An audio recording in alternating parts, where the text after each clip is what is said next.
Welcome to the next level. Today we will start working with the second mandala pattern and learn another two techniques named fish scale and serpentine filling. I would also like to place my pattern slightly further from the previous one,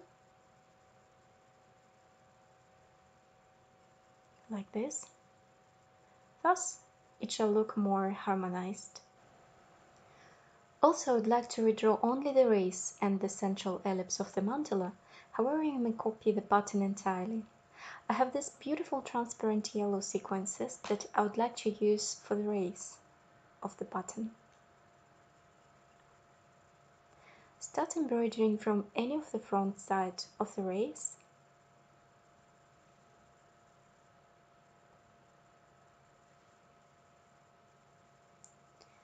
And apply regular and frequent stitches in every 2-3 millimeters.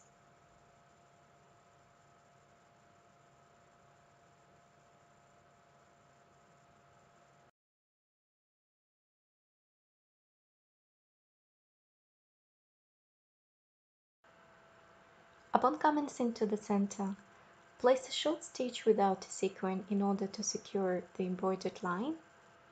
Then apply a couple of loose stitches on the ellipse, leaving one ray empty. And then turn to the third ray up, applying loose stitches without sequences all the way up.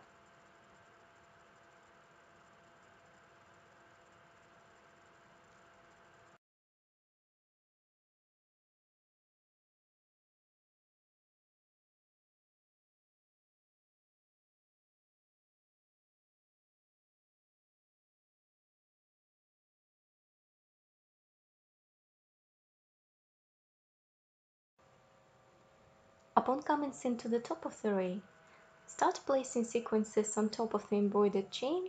However, it is important to avoid importing the needle into the same holes.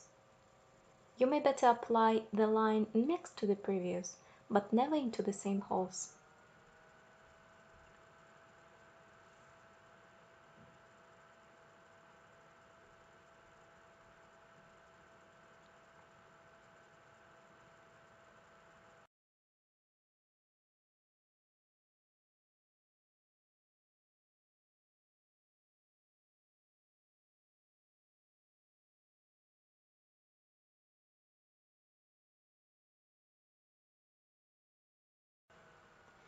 Repeat the process.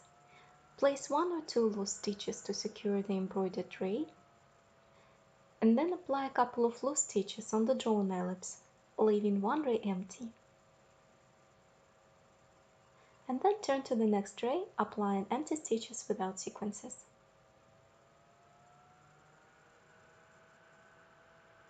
Upon coming in to the top, place sequences almost on top of the embroidered chain.